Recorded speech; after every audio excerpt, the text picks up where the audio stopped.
mettre en œuvre ces objectifs. Et la première valeur, et ça c'est une valeur qui est fondamentale et qu'on a pu prouver durant ces 2 années parce que les gens sont restés de la liste, sont restés engagés pendant ces 2 années, c'est l'engagement. Et l'engagement, c'est ce qui fait un bureau, c'est ce qui fait une association. On peut avoir des plans d'action qui sont super bien, on peut avoir des business plans voire qui sont super bien, mais c'est l'engagement qui fait l'association. Une autre valeur, c'est le partage et l'ouverture. Donc être ouvert aux lauréats, et être ouvert à toutes les activités possibles et imaginables, et puis partager, faire participer les lauréats aux activités. La communication, parce que c'est fondamental.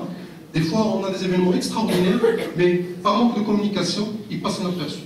Le réalisme, donc le réalisme dans le plan d'action, il ne faut pas attendre énormément de choses avec une équipe réduite, mais avec ce réalisme, il y a également une ambition d'excellence, et donc c'est une excellence qui est équilibrée avec du réalisme.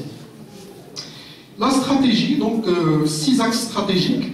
Premier axe, très important, là également c'est fondamental, c'est cerner la population des lauréats, connaître leurs attentes et leurs besoins. C'est très important. Si on ne se connaît pas, ça va être difficile par la suite de travailler sur des activités pour cibler les lauréats.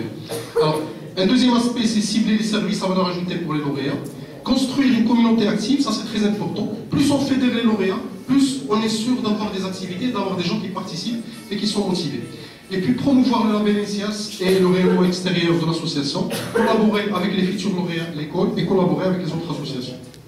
Donc ça par rapport aux axes stratégiques. En termes de ressources financières, donc il y a un ensemble de choses. Ce qu'il faut noter, c'est que la première source financière, c'est les cotisations. C'est quelque chose qu'il faut activer, réactiver, bien exploiter parce que c'est important.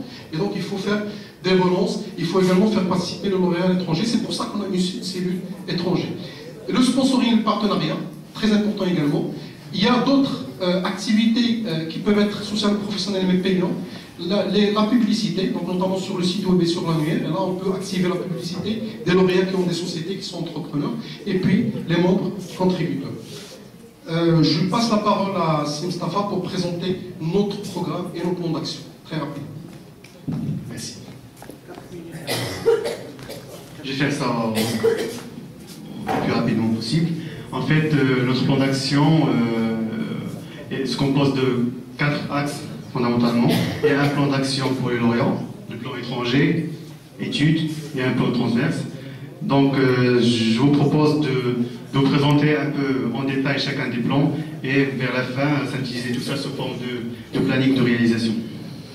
Donc le plan lauréat s'articule autour des activités comme les séminaires. Je vais pas aller dans le détail, sachant que ça a été préparé avant, on a déjà partagé sur la mailing list pour avoir des feedbacks. Donc il y a des activités concernant les séminaires, l'activation d'annuaires pour l'exploitation des réseaux, etc. Il y a tout ce qui concerne les dîners débats, des rencontres de ce genre, mais également des activités qui axées sur les nouveaux lauréats. Donc le plan d'action suivant concerne la cellule étranger. Donc ça tourne autour de l'aide à l'intégration des nouveaux lauréats qui ont orienté leur carrière vers l'étranger, des rencontres de réflexion, des rencontres thématiques périodiques, mais également le relais à INSIAS. Le troisième concerne le plan études, donc essentiellement c'est l'école, les étudiants.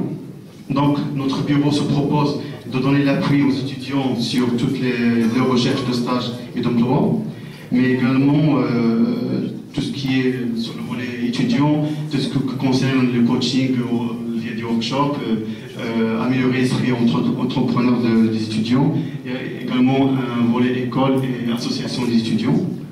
Donc le quatrième concerne du plan transverse, donc toutes les autres activités, partant de la communication, les activités sociales, communauté, mais également le volet partenariat.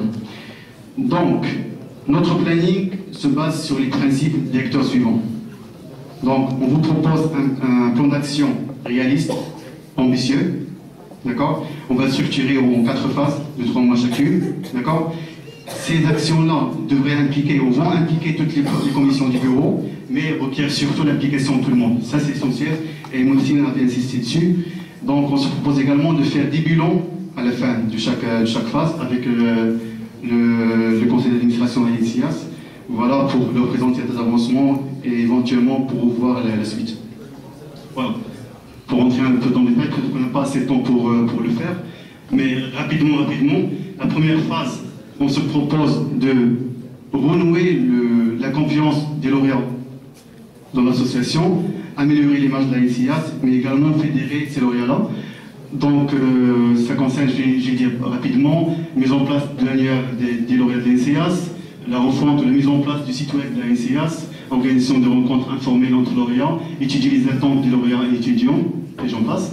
Deuxième phase, c'est pour offrir une valeur ajoutée de l'association, via des rencontres, voilà, voyages, excursions. Troisième phase, c'est pour renforcer le sentiment d'appartenance de l'NCIAS. Et la quatrième, c'est une phase d'épanouissement. Je le redis, ça concerne, ce sont des objectifs qui sont réalistes, basés sur une longue réflexion de chacune des commissions, d'accord. Et puis on compte essentiellement sur tout le monde pour qu'on puisse réussir ces chantiers-là. Voilà. Merci, merci. Si ça met une minute pour clôturer, vous pouvez donner la même occasion peut-être à la journaliste. Donc, très rapidement, les atouts de notre liste. Alors, premier atout fondamental, très important, engagement, engagement et engagement. Et ça, je crois que c'est quelque chose qu'on a prouvé dans la durée. Une équipe cohérente mais diversifiée, avec différents centres d'intérêt, différents niveaux de compétences. Une capacité de communication, chose qu'on a prouvé d'ailleurs pendant la campagne électorale. Un management par projet, donc, et la démarche participative font partie de nos propositions. L'expérience des membres, cette expérience est fondamentale parce que quand on a l'expérience associative, on a déjà développer une immunité contre les échecs liés au travail associatif. Relation avec d'autres associations, présence à l'étranger, et puis également et surtout des réalisations pré-AGO qui permettent de dire que nous avons beaucoup de potentiel et que, Inch'Allah, avec votre participation et votre implication, nous pouvons réussir le challenge du bureau. Donc, un rappel de notre vision, donc favoriser le développement personnel et professionnel des lauréats, des futurs lauréats, et promouvoir le label NCIAS. Nos atouts, c'est une équipe soudée, engagée et ouverte sur son environnement et un plan d'action volontariste et pragmatique. Et je vous remercie.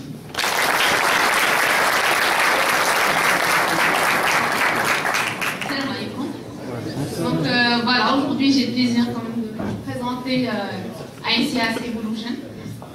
Donc notre motto c'est innover, simplifier et délivrer. On va garder en fait ces trois mots en tête tout au long de cette présentation et on va comprendre aussi pourquoi on a mis ce mot-là et quelle est l'essence de ces mots.